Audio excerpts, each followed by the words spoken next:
하나님의 평강과 은혜가 함께 하시길 주님의 이름으로 축복합니다. 이제 함께 신앙 고백하시며 2월 20일 화요일 새벽 기도회를 하나님께 올려드리겠습니다. 나는 전능하신 아버지 하나님 천지의 창조주를 믿습니다. 나는 그의 유일하신 아들 우리 주 예수 그리스도를 믿습니다. 그런 성령으로 잉태되어 동정녀 마리아에게서 나시고 본디오 빌라도에게 고난을 받아 십자가에 못 박혀 죽으시고 장사된 지 사흘 만에 죽은 자 가운데서 다시 살아나셨으며 하늘에 오르시어 전능하신 아버지 하나님 우편에 앉아 계시다가 거기로부터 살아있는 자와 죽은 자를 심판하러 오십니다. 나는 성령을 믿으며 거룩한 공교회와 성도의 교제와 죄를 용서받는 것과 몸의 부활과 영생을 믿습니다. 아멘. 사랑과 은혜의 아버지 하나님, 오늘도 말씀으로 기도로 하루를 시작하게 하시니 감사드립니다. 오늘 믿음으로 살길 원하오니 주님 우리와 동행해 주옵소서. 예수님의 이름으로 기도드립니다. 아멘.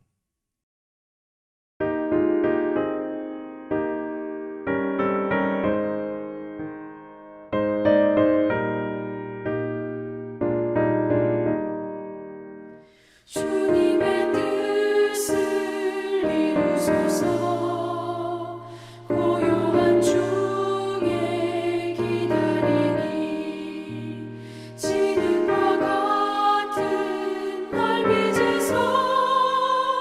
주님의 영성 만드소서. 주님의 뜻을 이루소서.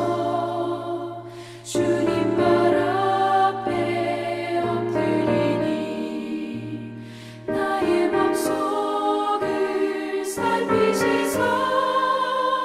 눈보다 이게 하옵소서. 주님의 뜻을 이루소서. 병들어 몸이 피곤할 때 권능의 손을 내게 펴서 강건케 하여 주옵소서. 주님의 뜻을 이루소서. 온전히 나를 주장하사 주님과 함께 동행함을 만민이 알게 하옵소서. 아멘.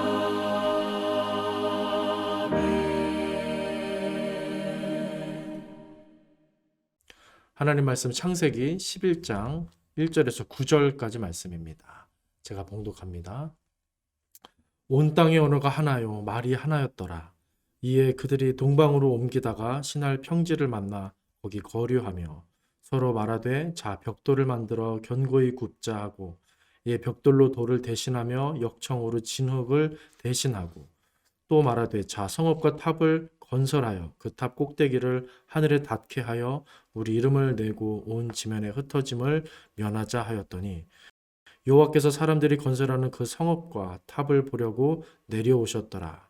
여호와께서 이르시되 이 무리가 한 족속이요 언어도 하나이므로 이같이 시작하였으니 이후로는 그 하고자 하는 일을 막을 수 없으리로다. 자 우리가 내려가서 거기서 그들의 언어를 혼잡하게 하여 그들이 서로 알아듣지 못하게 하자 하시고 여호와께서 거기서 그들을 온 지면에 흩으셨으므로 그들이 그 도시를 건설하기를 그쳤더라. 그러므로 그 이름을 바벨이라 하니 이는 여호와께서 거기서 온 땅의 언어를 혼잡하게 하셨음이니라. 여호와께서 거기서 그들을 온 지면에 흩으셨더라. 아멘. 오늘 본문은 그 유명한 바벨탑 이야기입니다. 1절에 보니까 온 땅의 언어가 하나요, 말이 하나였다라고 나오는데 사실 10장에 보시면 앞에 있는 10장에 가보시면 홍수 이후 노아의 후손들을 소개하는 장면에서 이미 그 후손들의 족속과 언어와 지방과 나라들이 이렇게 나뉘어져 있었음을 설명하고 있는 것을 우리가 볼 수 있게 됩니다. 그래서 아마 오늘 이 11장 바벨탑 사건은 그 이전에 그런 이야기가 아닐까 생각이 됩니다. 이것을 참고로 하되 중요한 것은 당시 인류가 하나님의 창조와 은혜를 입었음에도 그 은혜를 모르고 하나님 이름보다는 자기들의 이름을 내고 하나님과 같이 스스로 되고자 했다는 데 있습니다. 인류는 끊임없이 이렇게 하나님을 저버리고 스스로 높아지고 무한 자유를 누리고자 꿈꿔왔던 것입니다. 이런 과정에서 가족이나 이웃을 상하게 하고 죽이는 일도 서슴지 않았었죠. 그렇게 피조물로서의 사명이나 의무는커녕 자기가 하나님인 양 살았던 게 바로 인류의 모습, 바로 우리들의 모습이었던 겁니다. 지금까지 창세기 역사가 이런 인류에 대한 하나님의 어떤 조치와 대안들이 나오는 그런 이야기들이 역사들이었는데, 그런 하나님의 일들은 끊임없이 계속되어야만 했던 그런 상황이었던 겁니다. 그게 바로 인류의 민낯이었던 겁니다. 이제 오늘 본문으로 들어가 보겠습니다. 그렇게 인류의 언어와 말이 하나였어서 모두가 하나의 공동체를 이루며 살았는데, 서로에게 성읍과 탑을 건설하여 그 탑 꼭대기가 하늘에 닿게 하고 우리 이름 내자, 온 지면의 흩어짐을 면하게 하자라고 서로 대화하며 소통하며 의논하는 것입니다. 이처럼 무조건 하나됨이 다 좋은 것만은 아니다라는 것을 우리는 알 수 있게 됩니다. 어떤 뜻으로, 어떤 목적과 어떤 의도로 하나됨을 이루었는지가 중요한 것입니다. 나쁜 뜻과 불순한 목적으로 하나됨이 되었다면 오히려 다른 뜻을 품는 것이 더 바람직한 일이 될 것입니다. 어떻게 보면 노아가 그런 한 사람이 아니었나라는 생각도 좀 들었습니다. 그렇게 그들은 아주 불경건한 뜻과 목적을 가지고 하나됨을 이룹니다. 그런데 5절에 보니까 이를 보신 하나님이 친히 내려오시는 장면을 소개합니다. 여호와께서 사람들이 건설하는 그 성읍과 탑을 보려고 내려오셨더라. 얼마나 급하셨으면 이렇게 친히 내려오시기까지 했을까 하는 느낌이 들었습니다. 이 상황이 얼마나 심각한 상황이고 비정상적인 그런 상황이었으면 하나님이 내려오셨다는 설명을 했을까라는 생각이 드는 것입니다. 사람은 세상에서 살면서 기본적으로 본능적인 두려움과 불안함이 있는 것 같습니다. 당시 이 사람들이 탑을 지었던 이유 중에 하나가 무엇이었습니까? 온 지면에서 흩어짐을 면하자였습니다. 이 세상에서 홀로 살면서 마음껏 자유를 누리며 살고 싶지만 사실 사람은 어떻습니까? 홀로 설 수가 없는 존재인 겁니다. 이 세상의 섭리 자체도 사람이 홀로 살 수 있게 내버려 두질 않습니다. 사람은 서로 돕고 의지하며 살아야 하고 무엇보다 선행되어야 될 것은 하나님 섬기며 하나님 의지하며 살아야 하는 것입니다. 그래서 1세기 최고의 신학자인 히포의 감독 어거스틴은 오직 하나님 안에 있을 때야 비로소 평안할 수 있다라고 말했습니다. 이처럼 사람은 하나님이라는 그늘이 없다면 세상에서 늘 불안하게 살 수밖에 없는 것입니다. 그 그늘이 없을 때 이웃은 원수가 되고 자연은 우리에게 쉼을 주는 게 아니라 재해를 주는 그런 두려움의 대상이 될 뿐입니다. 그런데 인류는 똑똑한 척 다 하면서 이것을 참 몰랐습니다. 결국 그들은 또 이렇게 큰일을 치렀고 심판하시는 무서운 하나님을, 그렇게 내려오시는 하나님을 만나게 되는 것입니다.